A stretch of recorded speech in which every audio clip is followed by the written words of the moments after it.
மாக்குண்டாம் நல்ல மனம் உண்டாம் மாமலரால் நோக்குண்டாம் மேனி நுடங்காது பூக்கொண்டு துப்பார் திருமேனி தும்பிக்கையன் பாதம் தப்பாமல் சார்வார் தமக்கு. அன்பார்ந்த நேயர்களுக்கு இனிய வணக்கம். நாம் இந்த வீடியோவில் பார்க்கக்கூடிய தலைப்பு அப்படிங்கிறது தமிழ் புத்தாண்டு பலன்கள். அதாவது 60 தமிழ் வருடங்களில் இப்போ பிறக்க இருக்கக்கூடிய ஏப்ரல் 14ஆம் தேதி அன்று வரக்கூடிய தமிழ் பாரப வருஷம், இந்த பாரப வருஷத்தினுடைய தமிழ் புத்தாண்டு பலன்களை தான் நம்ம பார்க்க இருக்கோம். முதல்ல இந்த பாரப வருஷம் அப்படிங்கிற வருஷத்தினுடைய வெண்பா அப்படிங்கிறதும் அந்த வெண்பாவுக்கான விளக்கத்தையும் நம்ம முதல்ல பார்த்துருவோம். ஏன்னா பாரப வருஷம் அப்படிங்கிறது 40வது வருடங்களாக வருது. மொத்தம் தமிழ் ஆண்டுகள் 60, அதில் 40வது வருடம் பாரப வருடம். இந்த 40வது வரக்கூடிய பாரப வருடத்தினுடைய வெண்பா அப்படிங்கிறது மிக்க பாரபத்தின் பின் மலையாம் தக்க பசுக்கள் தலைக்குமே இக்கு பலிக்காது நால்வகை உயிருக்கும் இன்பம் கழிக்காதனவே கருது அப்படின்னு சொல்லியிருக்காங்க. இதுக்கு அர்த்தம் என்ன அப்படின்னு பார்த்தீங்கன்னா, இந்த பாரப வருஷத்தினுடைய ஆண்டின் பிற்பகுதி நல்ல மழை பொழியும், தக்க பசுக்கள் தலைக்கும், அதாவது நல்ல பசுமாடுகள், நல்ல பசுமாட்டினுடைய பால் வளம் பெருகும் அப்படின்றத சொல்லியிருக்காங்க. அடுத்து இக்கு பலிக்குமே அப்படின்னா, பலிக்காது அப்படின்னா இக்கு பலிக்காது அப்படின்றது ஒரு புதிய சொல்லாக இன்றைக்கி நமக்கு தென்படுது.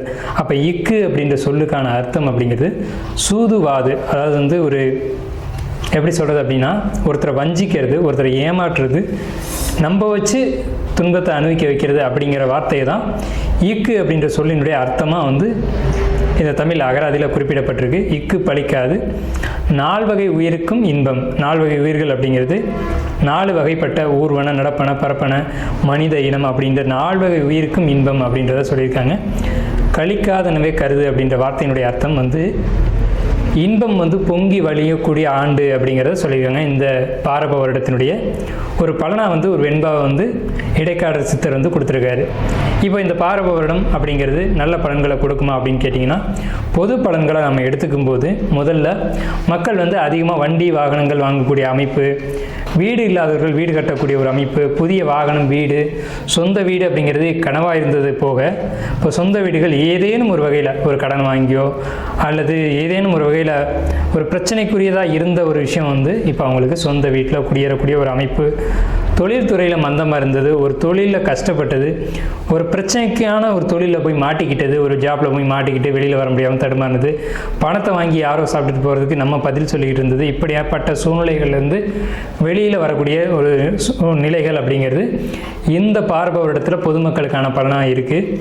மழை பற்றி குறிப்பிட்டு சொல்லப்படும் போது அதிகமான மழைக்கான ஆண்டாக இந்த பாரப வருடம் இருக்குது.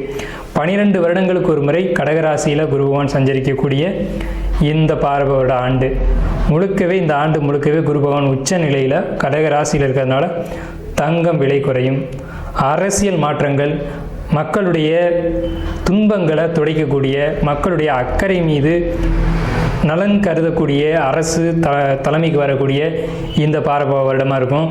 மக்களுக்கு துன்பங்களை கொடுக்கக்கூடிய அரசியல் கட்சிகள் ஆளுமைக்கு வராது. அடுத்து பார்த்திங்கன்னா, பயிர் சேதம் அப்படிங்கிறது கொஞ்சம் கொஞ்சம் இருக்க தான் செய்யும். மக்கள் பொறுத்த வரைக்கும் நோய்கள் பாதிப்பு அப்படிங்கிறது இல்லவே இல்லை அப்படின்னு சொல்ல முடியாது. கண், வெப்பம், அதே மாதிரி அம்மை போன்ற நோய்கள் இதெல்லாம் கொஞ்சம் கொஞ்சம் இருக்க தான் செய்யும். பயிர்களை பொறுத்த வரைக்கும் நீர் நிரம்பி வழிகிறதுனால ஏற்படக்கூடிய பயிர் சேதம் அப்படிங்கிறது கொஞ்சம் கொஞ்சம் நிச்சயமாக இருக்கும். ஸோ அப்போ என்ன பண்ணலாம் அப்படின்னா, பயிர் எப்படி பயிர் மேலாண்மை அப்படிங்கிறதுக்கு இந்த காலகட்டத்தில் மக்கள் கவனம் அதிகமாக எடுத்துக்கணும். நல்ல விளைச்சல்கள் உண்டாகும். பணப்பயிர்கள் நிறைய விளையும். பணப்பயிர்கள்னு சொல்ல முடியும்போது நெல், கரும்பு, வாழை அப்படின்னு சொல்லக்கூடிய 3 பயிர்களும் மிகுந்த விளைச்சல்கள் உண்டாகி நல்ல ஒரு விளைச்சல் உருவாகும்.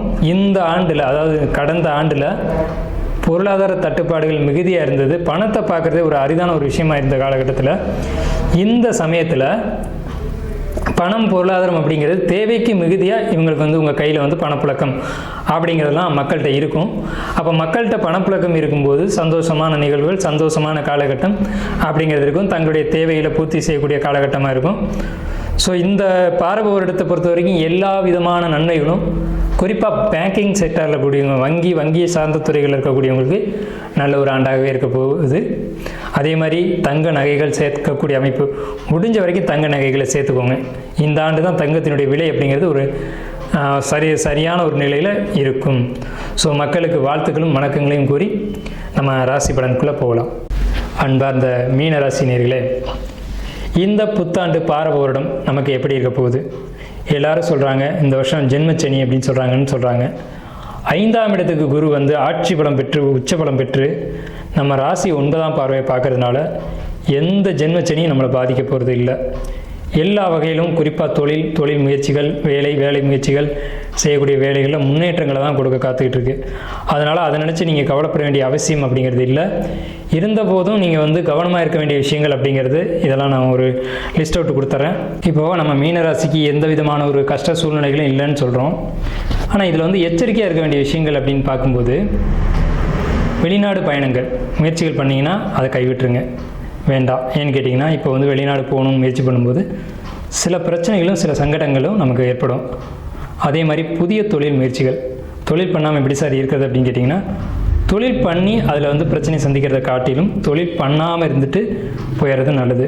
ஏன்னு கேட்டிங்கன்னா, ஒரு தொழிலில் பண்ணுறேன்ட்டு அகலக்கால் வச்சுட்டு அந்த இன்வெஸ்ட்மெண்ட் பண்ண பணத்தை கூட எடுக்க முடியாத அளவுக்கு தடுமாறுவீங்க. அதே மாதிரி நம்பிக்கையான ஆட்கள் இருந்தால் பரவாயில்ல, நம்பிக்கை இல்லாத ஆட்கள்கிட்ட நீங்கள் பணத்தை கொடுத்து ஏமாறக்கூடிய காலகட்டம். அதாவது இப்போ ஒரு திடீர்னு தெரிஞ்சவங்க அப்படின்னு சொல்லி ஒரு பெரிய அமௌண்ட்டை கொடுத்துட்டு நீங்கள் எப்போ கொடுத்தீங்க, என்ன ப்ரூஃப்னு நான் நம்மக்கிட்டே திருப்பி கேட்கக்கூடிய அமைப்புகள்லாம் இந்த ஜென்மச்சனி காலகட்டங்களில் வரும். ஸோ இந்த மாதிரி விஷயங்களை தவிர்த்துக்கோங்க. அதுக்காக யாரையுமே நம்பாமல் இருங்க அப்படின்னு நம்ம சொல்ல. க்ளோஸ் ரிலேட்டிவோ, க்ளோஸ் நண்பர்களோ, நெருங்கிய நண்பர்களோ அவங்களுக்கான மதிப்பு மரியாதைகளை நம்ம கொடுத்து தான் ஆகணும். அவங்களுக்கு நம்ம பணமோ கொடுக்கலாம், வட்டிக்கு கொடுக்கலாம், அதன் மூலமாக ஒரு புண்ணியத்தையும் பணத்தையும் நம்ம சேமிக்கலாம். அதிலெல்லாம் தவறில்லை. ஆனால் யாருன்னு தெரியாதவங்க, நம்பிக்கைக்கு உரியவங்களாக இல்லாதவங்களுக்கு நம்ம கொடுக்க வேணாம்னு மட்டும்தான் சொல்கிறோம், சரிங்களா? அதே மாதிரி உடல் ஆரோக்கியத்தை பொறுத்த வரைக்கும் உங்களுக்கு எந்த விதமான பாதிப்புகளும் வரப்போகிறது இல்லை. வந்தது அப்படின்னு சொன்னால் உங்களுக்கு தலை சம்மந்தப்பட்ட பாதிப்புகள் மட்டும்தான் வரும். தலைவலி, நீர் கோத்துக்கிறது, இந்த மாதிரி, அதாவது தூங்காமல் இருந்ததுனால ஏற்பட்ட தலை பிரச்சனைகள், இந்த மாதிரி மன அழுத்தங்கள், மன அழுத்தத்தினால ஏற்பட்ட பாதிப்புகள் இதுதான் வரப்போகுது. ஸோ இதுக்கான தீர்வுகள் அப்படின்னு பார்க்கும்போது உணவுகளாக எடுத்துக்கலாம். ரெண்டாவது, நீங்கள் வந்து ஒரு மனக்குழப்பங்கள் இல்லாமல் ஒரு நண்பர்கள்கிட்ட ஷேர் பண்ணிக்கிறதா இருக்கலாம். இதன் மூலமாக நீங்கள் வந்து உடல் உபாதைகள் இல்லாமல் தப்பிச்சுக்கலாம். பயணங்களை முடிஞ்ச வரைக்கும் குறைச்சிக்கணும். பயணங்கள் அதிகமாக இருக்குது உங்களுக்கு. இந்த பராபவ வருஷத்தை பொறுத்த வரைக்கும் மீனராசிக்காரங்களுக்கு அதிகமான பயணங்கள் காத்துட்ருக்கு. உணவுகளை பொறுத்த வரைக்கும் செரிமானம் ஆகக்கூடிய உணவுகள் மட்டும் சாப்பிட்றதே நல்லது. ஏன்னா உங்களுக்கு அதிகமாக செரிமானம் இல்லை அப்படின்ற பிரச்சனை உண்டாக காத்துட்ருக்கு. இது மட்டும்தானே தவிர அதிகமாக பர்மனெண்ட்டாக வரக்கூடிய நோய்கள் எதுவும் உங்களை தாக்க போகிறதில்ல. உங்களுக்கு ஒரு விதத்தில் பயம் இருந்தது அப்படின்னு சொன்னால் நம்மக்கிட்ட ஆன்லைனில் அப்பாயின்மெண்ட் வாங்கிட்டு ஜாதகத்தை பார்க்கலாம், அல்லது நேரடியாகவும் ஜாதகம் பார்க்கலாம். அது ஒரு விஷயம் கிடையாது. ஆனால் நீங்கள் வந்து ஒரு விதத்தில் ஒரு பயம் இருக்குது அப்படின்னு சொன்னால் மட்டும் ஜாதகம் பார்த்துக்கோங்க. வைட்டமின் சி அதிகமுள்ள உணவுகளை நீங்கள் அதிகமாக எடுத்துக்கலாம். வைட்டமின் சி அதிகமுள்ள உணவுகள் தக்காளி, கேரட்டு, பீட்ரூட்டு, இந்த மாதிரியான உணவுகள். அதே மாதிரி உணவு கட்டுப்பாடு ரொம்ப முக்கியங்க. காப்பி, டீ குடிக்கிறது இதெல்லாம் குறைச்சிக்கணும். அதே மாதிரி வால்நட், பாதாம், செர்ரி, பூண்டு இந்த உணவுகள் அதிகமாக சேர்த்துக்கணும். ஆரஞ்சு பழம் நிறைய சாப்பிட்டுக்கணும். எலுமிச்சம்பழ சாறு இதெல்லாம் நிறைய சாப்பிட்டுக்கணும். எலுமிச்சம்பழ சாறுன்னு கடையில் சாப்பிடக்கூடாது. நம்ம வீட்டில் இயற்கையான பழத்தை வாங்கி நாமளே புழிஞ்சு சாப்பிடணும். முட்டைக்கோஸ் அதிகமாக சாப்பிட்லாம். கீரைகள் அதிகமாக சாப்பிட்லாம். அதே மாதிரி வால்நட், பாதாம், ஓட்ஸு இதெல்லாம் அதிகமாக சாப்பிடலாம்.